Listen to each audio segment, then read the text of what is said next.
Sir வணக்கம். வணக்கம் sir. Kovai, Madurai இந்த 2 ஊர்களுக்கும் மெட்ரோ ரயில் கொண்டு வரணும்னு தமிழக அரசு முயற்சி பண்ணாங்க. மத்திய அரசு அதற்கான அனுமதியை மறுத்து விட்டதா ஒரு நியூஸ் வருது. எப்படி இதுக்கு அனுமதி குடுக்குறாங்க சார்? இந்த ப்ரொசீஜர் என்ன? ஏன் மறுத்தாங்க?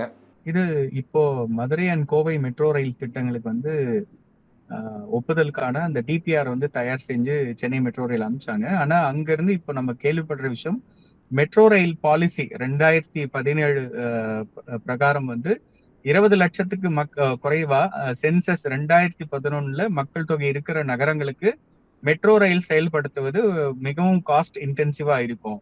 அந்த காரணங்களை சுட்டிக்காட்டி இந்த கோப்புகளை திருப்ப அனுப்பிச்சிருக்காங்க சென்னை மெட்ரோ ரயிலுக்கு. ஸோ அந்த ஒப்புதலுக்கு வழங்காம அனுப்பிச்சிட்டாங்க. இதுதான் இப்போதைக்கு நமக்கு கிடைச்சிருக்க தகவல்.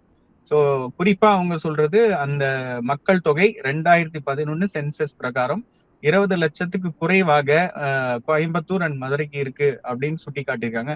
15 லட்சம் 16 லட்சம் இருக்குன்னு சொல்லியிருக்காங்க. அதை காரணம் காட்டி ஒப்புதல் வழங்காம கோப்புகளை திருப்ப அமைச்சிருக்காங்க. என்ன நடைமுறை? வழக்கமா மற்ற மாநிலங்கள் இந்த மாதிரி ஒரு டிபிஆர் ப்ரிப்பேர் பண்ணி அனுப்புறாங்கன்னா சென்ட்ரல் கவர்மெண்ட் என்னென்ன விஷயங்களை செக் பண்ணுவாங்க? இதில் பாப்புலேஷன் அப்படிங்கிற ஒரு கிரைட்டீரியாவை சொல்றாங்க. அதில் என்ன ப்ரொசீஜர்? இது ரொம்ப வியப்பா இருக்கு. எப்பவுமே இன்னைக்கு இருக்கிற காலகட்டத்துல மக்கள் தொகை என்ன இருக்கு அதை பார்த்துதான் இவங்க இந்த மாதிரி மெட்ரோ பொது போக்குவரத்து திட்டங்களுக்கு ஒப்புதல் கொடுக்கணும்.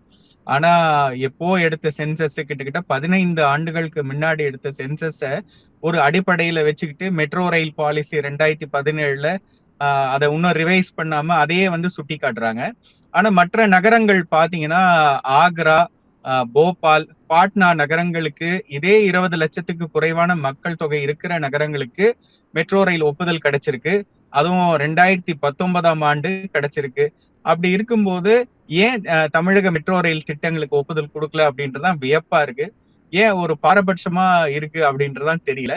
இதை நம்ம கண்டிப்பா சுட்டி காட்டி நம்ம ஒப்புதல் பெறணும். இது எல்லாமே அந்த டிபிஆர் டாக்குமெண்ட்ஸ்ல தெளிவா இருக்கு. 2011 சென்சஸ் பிரகாரம் ஆக்ரா, போபால், பட்னா 20 லட்சத்துக்கும் குறைவான மக்கள் தொகை தான். ஆனா அந்த நகரங்களுக்கு ஒப்புதல் கொடுத்திருக்காங்க. இங்க எந்த நடைமுறையில அவங்க அப்ரூவல் கொடுக்கணும் சார்? ஆக்சுவலா பாலிசின்னு எடுத்தா மெட்ரோ ரயில் பாலிசி ஃபாலோ பண்ணலாம் 2017. பட் ஆனா இன்னைக்கு இருக்கிற மக்கள் தொகையை மெயினா கருத்துல கொள்ளணும். ஏன்னா இப்போ மதுரை அண்ட் கோயம்புத்தூருடைய ஓட்டர் பாப்புலேஷன் எடுத்தீங்கனாலே மதுரை 26 லட்சத்தை தாண்டிடுச்சு.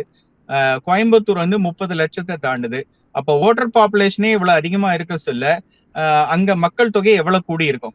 அந்த நகரங்களுக்கான கரண்ட் பாப்புலேஷனை அட்லீஸ்ட் ஓட்டர் பாப்புலேஷனாவது கன்சிடர் பண்ணி இந்த மாதிரி முடிவுகள், முக்கிய பொது போக்குவரத்துல முடிவுகள் எடுக்க சொல்ல கன்சிடர் பண்ணா பெட்டரா இருக்கும். ஏன் ஒரு ஸ்டேட் கவர்மெண்ட் கம்ப்ளீட்டா ஒரு ஸ்டேட் ஃபண்டட் ப்ராஜெக்டா மெட்ரோ பண்ண முடியாதா? எதனால சென்ட்ரல் கவர்மெண்ட்டுக்கு அப்ரூவலுக்கு அனுப்புறாங்க?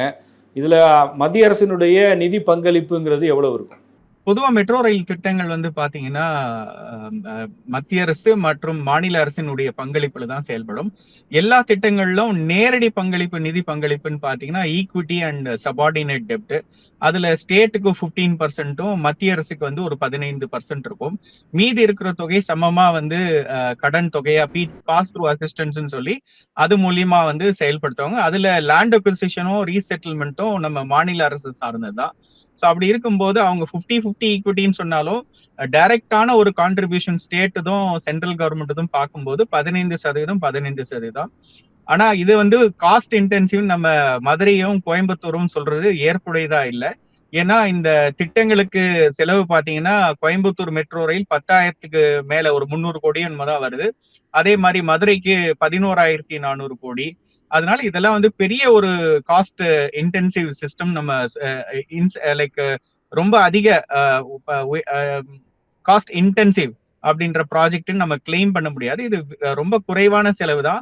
ஏன் அப்படி சொல்றேன்னா, இந்த 2 திட்டங்களுக்கும் 15% மத்திய அரசு நிதி பங்களிக்கும்னு எடுத்தோம்னா 3,000 கோடி தான் வரும். அப்படி இருக்கும்போது ஒரு சராசரி அந்த திட்டங்கள் 4 ஆண்டுகள் செயல்படுத்துவாங்க. அப்போ ஒரு 750 கோடி தான் ஆண்டுக்கு மத்திய அரசினுடைய நேரடி முதலீடா இருக்கும். அதனால இதெல்லாம் ஒரு பெரிய திட்டம் நம்ம சொல்றதே கைவிடணும் அப்படின்னு நான் பாக்குறேன். ஒரு சிலர் கோவை அல்லது மதுரை போன்ற நகரங்களுக்கு மெட்ரோ ரயில்லாம் தேவையில்லை, சென்னை மாதிரியான நகரங்களுக்கு அது அத்தியாவசியமாக தேவை, இங்கே பல லட்சம் பேர் அதை பயன்படுத்த ஆரம்பிச்சிட்டாங்க, நீங்கள் கோவையிலையோ மதுரையிலையோ கொண்டு போனீங்க அப்படின்னா இங்க இருக்கிற மாதிரி வரவேற்பு அங்க இருக்குமான்னு தெரியல. இது ஒரு பொலிட்டிக்கலா தான் எல்லாரும் பேசிட்டு இருக்காங்களே தவிர பிராக்டிக்கலா தேவையா இல்லையான்றத பார்க்கலன்னு சொல்றாங்க. இந்த கருத்தை எப்படி பார்க்குறீங்க?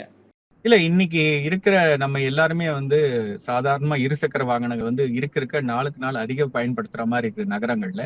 சென்னையும் அப்படிதான் இருந்தது. ஆனா இன்னைக்கு வந்து சென்னை மெட்ரோ ரயில் வந்து மிகப்பெரிய ஒரு பாராட்ட பெற்று இருக்கு. கிட்டத்தட்ட தினசரி 4,00,000 பயணிகள் வந்து சராசரியாக வராங்க.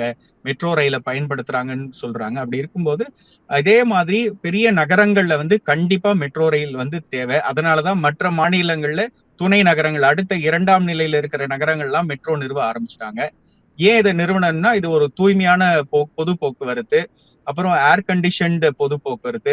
சென்னை மெட்ரோ ரயில் விலை பார்த்தீங்கன்னா, 2 கிலோமீட்டருக்கு வந்து ரூ. 8 பயணிக்கலாம். 32 கிலோமீட்டருக்கு ரூ. 40 பயணிக்கலாம். ஸோ பொது போக்குவரத்து ரொம்ப குறைந்த செலவுல, ரொம்ப வசதியா, பெண்களுக்கு பாதுகாப்பா, ஏர் கண்டிஷன்டா கிடைக்கிறது இவ்வளவு குறைவா வந்து மிகப்பெரிய வரமா பார்க்கப்படுகிறது சென்னையில. அப்போ இது மற்ற நகரங்களுக்கும் கொண்டு சேர்க்க வேண்டிய ஒரு கட்டாயம் நம்மளுக்கு இருக்கு. அதனால கண்டிப்பாக வந்து மக்கள் கிட்ட நல்ல வரவேற்பை பெறும். சென்னை மாதிரி கோயம்புத்தூர் மற்றும் மதுரையிலும் கண்டிப்பா வரவேற்பு பெறும். ஏன்னா அங்கெல்லாம் நகரம் வந்து ரொம்ப குறுகிய சாலைகள்லாம் இருக்கிறது பார்க்க முடியும். இந்த இடத்துல மெட்ரோ அமைச்சாங்கன்னா மிகப்பெரிய பயனை தரும். இப்போ இந்த குறிப்பிட்ட காலகட்டத்துக்குள்ள அங்க மெட்ரோவ கொண்டு வரல அப்படின்னா, அவங்க எதிர்காலத்துல என்ன மாரியான போக்குவரத்து சிக்கல்களை மதுரை, கோவை போன்ற நகரங்கள் சந்திக்க வாய்ப்பு இருக்கு சார்? ஏற்கனவே மக்கள் அடர்த்தி ஜாஸ்தி ஆயிடுச்சதுனால கண்டிப்பாக இன்னும் அதிக இருசக்கர வாகன போக்குவரத்து நெரிசலை பார்க்க முடியும். நம்ம என்னதான் பஸ் எல்லாம் விட்டாலும் திரும்ப அதே டிராபிக் ஜாம்ல தான் மாட்டி ரொம்ப காலதாமதம் ஆகுறது பார்க்க முடியும். காற்று மாசு வந்து அதிகரிக்கும், விபத்துகள் வந்து அதிகரிக்கும். இதெல்லாம் களையணும் அப்படின்னா கண்டிப்பாக வந்து இந்த மாதிரி மெட்ரோ திட்டங்கள், பொது போக்குவரத்து திட்டங்கள் செயல்படுத்தணும். வேற என்னென்ன சேலஞ்சஸ் இருக்கு சார்? இந்த மாதிரி ஒரு மெட்ரோவை இப்போ நம்ம ஏற்கனவே பார்க்குறோம். சென்னையில் ஃபேஸ் 1, ஃபேஸ் 2ன்னு தொடர்ந்து இந்த மெட்ரோ பணிகள் நடந்துகிட்டு இருக்கு. இதை நடைமுறைப்படுத்துறதுல வேற ஏதாவது பிராக்டிக்கலான சேலஞ்சஸ் இருக்கா? கண்டிப்பாக பிராக்டிகல் சேலஞ்சஸ் வருங்க. எந்த பெரிய திட்டம் எடுத்தாலும் அதுல சேலஞ்சஸ் வரதான் செய்யும். ஆனா அதெல்லாம் கலைந்து மெட்ரோ ரயில் நிர்வாகம் ரொம்ப சிறப்பா செயல்படுத்துறாங்க. இப்போ அந்த சுரங்கப்பாதை திட்டம் ஃபேஸ் 2ல வந்து நிறைய இடங்கள்ல வந்து கம்ப்ளீட் பண்ணிட்டு வந்திருக்காங்க. அதே மாதிரி எலிவேட்டட் காரிடாரும் பூந்தமல்லியில இருந்து போரூர் வரைக்கும் இன்னைக்கு முடிச்சிட்டாங்க. அப்படி இருக்கும்போது அந்த சேலஞ்சஸ் எல்லாம் எதிர்கொள்ற அளவுக்கு ரொம்ப திறமையா வந்து இன்னைக்கு சென்னை மெட்ரோ ரயில் நிர்வாகம் வந்து வளர்ந்துருச்சு.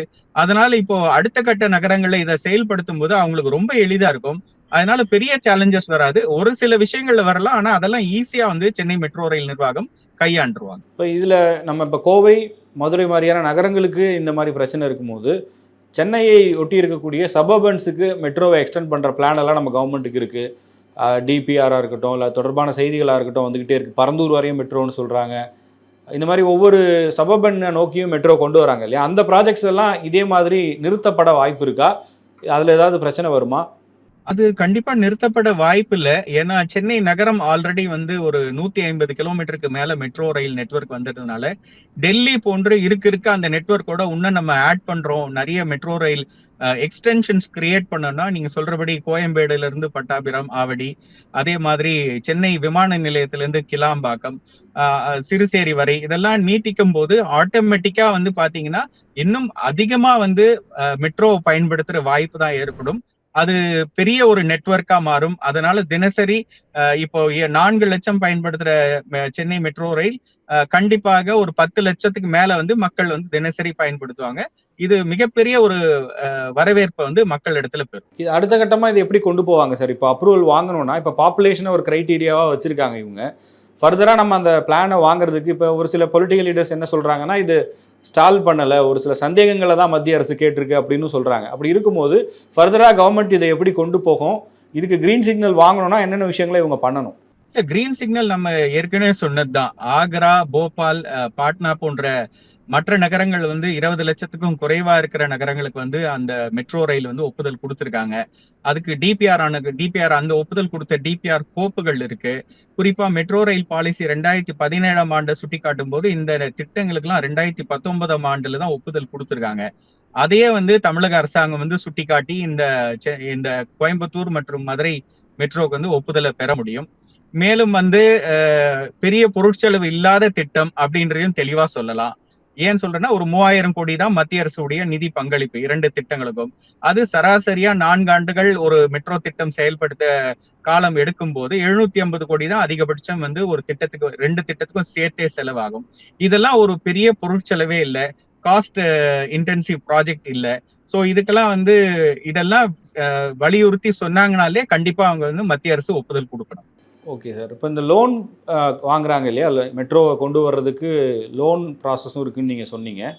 அதை எப்படி வாங்குறாங்க? இப்போ மத்திய அரசினுடைய நிதி மாநில அரசு நிதியை தாண்டி வெளியிலேருந்து கடன் வாங்குறாங்கன்னா அது எவ்வளவு சதவீதம் வாங்கப்படுதுன்றது ஒன்றும், இன்னொன்று அதை எப்படி இவங்க திருப்பி கொடுக்குறாங்க, அந்த மாதிரி ஒரு லோன் வாங்கி ஒரு கட்டமைப்பை இங்கே கொண்டு வரும்போது பொதுமக்கள் மேலே எதிர்காலத்தில் ஒருவேளை இப்போ இருக்கிறத விட அதிகமான அந்த டிக்கெட் கட்டணம் இந்த மாதிரி ப்ராப்ளம்ஸ் ஏதாவது வர வாய்ப்பு இருக்கா?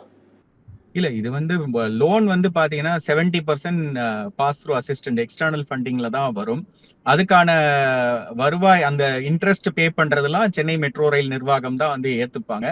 அந்த வருமானத்தை ஏத்து அதுல வந்து வருமானம் அவங்களால கட்ட முடியலாம், மீதி இருக்கிற அந்த இன்ட்ரெஸ்டுக்கான தொகையெல்லாம் வந்து மாநில அரசு முதல்ல ஏத்துப்பாங்க. மற்றபடி மத்திய அரசுக்கெல்லாம் ஒன்றும் பெரிய பங்களிப்பு இருக்காது. நேரடியா அவங்க வந்து எந்த லோனும் ரீபேமெண்ட் பண்ண மாட்டாங்க. மாநில அரசு தான் வந்து இந்த லோனை ரீபேமெண்ட் பண்ணுவாங்க. ஆனா இந்த எப்பவுமே இந்த மாதிரி ஒரு பெரிய திட்டங்களுக்கு வந்து ஒப்புதல் கொடுக்கும்போது லோனுக்கு வந்து ஒரு ஷூரிட்டி மாதிரி தான் வந்து மத்திய அரசாங்கம் இருக்கும். அப்போ மத்திய அரசாங்கம் அந்த ஷூரிட்டியை வந்து இந்த திட்டத்தை ஒப்புதல் கொடுத்தாதான் அந்த ஷூரிட்டி கிடைக்கும். அதை வச்சுதான் வெளிநாட்டு வங்கிகள், ஏசியன் டெவலப்மெண்ட் பேங்கோ இல்ல ஏஐபி பேங்கோ இல்ல வெளிநாட்டு வங்கிகள், வேர்ல்ட் பேங்க்லாம் வந்து ஒப்புதல் கொடுத்து அவங்க இந்த திட்டத்துக்கு வந்து நிதியை வந்து விடுவிப்பாங்க. சோ அதனால மத்திய அரசு உடைய ஒப்புதல் வந்து ரொம்ப முக்கியம். அந்த நிதியை பெறுறதுக்கு எக்ஸ்டர்னல் ஃபண்டிங் அசிஸ்டன்ஸை பெருக்கிறதுக்கு கண்டிப்பா வந்து அந்த ஒப்புதல் வேணும். சார், இன்னொரு விஷயமும் சொல்றாங்க. அதாவது மெட்ரோ ரயில் மட்டுமே நம்பி இல்லாம இப்போ வாரணாசியில் இருக்க மாதிரி ரோப் கார் திட்டம் அந்த மாதிரியான ஆல்டர்னேட்டிவ்ஸ்க்கு போகணும். மெட்ரோ ரயில் அந்த ஒரு விஷயத்துக்குள்ள மட்டும் எந்த ஒரு ஸ்டேட் இருக்கக்கூடாது, அது வளர்ச்சிக்கு உகந்ததல்லன்ற ஒரு பார்வையும் முன்வைக்கப்படுது. அது ஏற்புடையதா? சார் ரோப் கார் இப்போ ஒரு மெட்ரோ ரயில்ல வந்து சராசரியா வந்து ஒரு 500ல இருந்து 1000 மக்கள் வரைக்கும் 1000 பேர் வரைக்கும் பயணிகள் ஓகேங்களா. ஸோ ஒரு ரயில்ல வந்து அவ்வளவு பேரை வந்து நம்ம வந்து ஒரு பகுதியில இருந்து இன்னொரு பகுதிக்கு நம்ம கொண்டு செல்லும் போது இதுதான் வந்து மிகப்பெரிய வரவேற்பு இருக்குமே தவிர ரோப் கார் வசதிகள்லாம் வந்து பாத்தீங்கன்னா மிக குறைந்த அளவுல வந்து மக்களை வந்து ஒரு பகுதியிலிருந்து இன்னொரு பகுதிக்கு அழைச்சு செல்ல முடியும். ஸோ அதனால ஏன் மெட்ரோ இன்னைக்கு வந்து மற்ற நாடுகள்ல இவ்வளவு சக்சஸ்ஃபுல்லா இருக்குன்னா 3 நிமிடங்களுக்கு வந்து ஒரு ட்ரெயினை வந்து எந்த ஒரு பிரச்சனையும் இல்லாம ஒரு 1000 பேரை ஒரு பகுதியில இருந்து இன்னொரு பகுதிக்கு வந்து நம்ம கொண்டு போக முடியும். அதுல சென்னையே ஒரு எடுத்துக்காட்டு தான். ஆலந்தூர்ல இருந்து நீங்க திருவத்தியூர் வரைக்கும் காலையில பீக் ஹவர்ஸ்ல 3 நிமிடத்துக்கு ஒரு ட்ரெயின் வந்து ஆப்ரேட் பண்றாங்க. சோ அதிகமான மக்களை கையாளணும். இருக்க வந்து இந்த நகரங்கள்லாம் நிறைய பாப்புலேஷன் வந்து இன்க்ரீஸ் ஆயிடுச்சு. சோ அந்த மக்கள் வந்து பீக் ஹவர்ஸ்ல வந்து இந்த மாதிரி ட்ரெயின் வந்து அதிக மக்களை வந்து எடுத்துட்டு செல்ற மாதிரி தான் இருக்கணும். அப்படி இருக்கும்போது மெட்ரோ தான் வந்து சிறந்த திட்டமா இருக்குமே தவிர பொது போக்குவரத்துல ரோப் கார் இந்த மாதிரி விஷயங்கள்லாம் மலை பிரதேசங்கள்ல எங்க வந்து இந்த மாதிரி மெட்ரோ அமைக்க முடியாதோ அந்த பகுதிகளுக்கு தான் சூட்டபிளா இருக்குமே தவிர இங்க வந்து சூட்டபிளா இருக்காது. வாரணாசியில குறிப்பிட்ட அந்த இடம் சொல்றதுக்கான காரணம் அங்க ரொம்ப நெருக்கமான சந்துகள் மாதிரி தான் அந்த சாலைகள் இருக்கும். சோ அதனால அங்க வந்து அவங்க ஒரு வழியே இல்லாம வந்து இந்த ரோப் காரை வந்து செயல்படுத்துறாங்க. ஆனா நம்மளுக்கு கோயம்புத்தூரோ மதுரையிலோ இந்த மாதிரி பிரச்சனை இல்லை. அதெல்லாம் காம்ப்ரிஹென்சிவ் பிளான்ல ஸ்டடி பண்ணி தான் கொடுத்துருக்காங்க. அதனால நம்ம மெட்ரோ தான் பெஸ்டா இருக்கும். பொதுவா வந்து ஒரு புல்லட் ட்ரெயினுக்கு வந்து கிட்டத்தட்ட 1 லட்சம் கோடிக்கு மேல நம்ம செலவு பண்றோம். அதுல சில ஆயிரம் பேர் தான் வந்து பயணிப்பாங்க. அது அப்பர் கிளாஸ்க்கான ஒரு ட்ரெயின் சிஸ்டம். அதுக்கு வந்து 1 லட்சம் கோடிக்கு மேல செலவு பண்ணும்போது இங்க 50,000ல இருந்து 1 லட்சம் பேர் வந்து இந்த மெட்ரோ ரயில தினசரி சாதாரண மக்கள் வந்து பயன்படுத்துவாங்க. இதுக்கு வந்து ஒரு 3000 கோடி ஒரு நிதி பங்களிப்புக்கு பல காரணங்களை சுட்டிக்காட்டி நம்ம வந்து அதுவும் 2011 சென்சஸ் சுட்டிக்காட்டி திட்டத்தை வந்து முடக்குவது ரொம்ப தவறான உதாரணம். அதனால மத்திய அரசாங்கம் உடனடியாக வந்து இதுல தலையிட்டு நேரடியாக வந்து நிதி அமைச்சகம் வந்து இந்த திட்டங்களுக்கு ஒப்புதலை கொடுத்து உடனடியாக இந்த திட்டங்களுக்கான நிதியை விடுவிச்சு இந்த மதுரை மற்றும் கோவை மக்களின் நலன் கருதி இந்த திட்டத்தை உடனடியாக செயல்படுத்தணும் அப்படின்னு நாங்க கேட்டுக்கிறோம். Thank you sir. Thank you sir.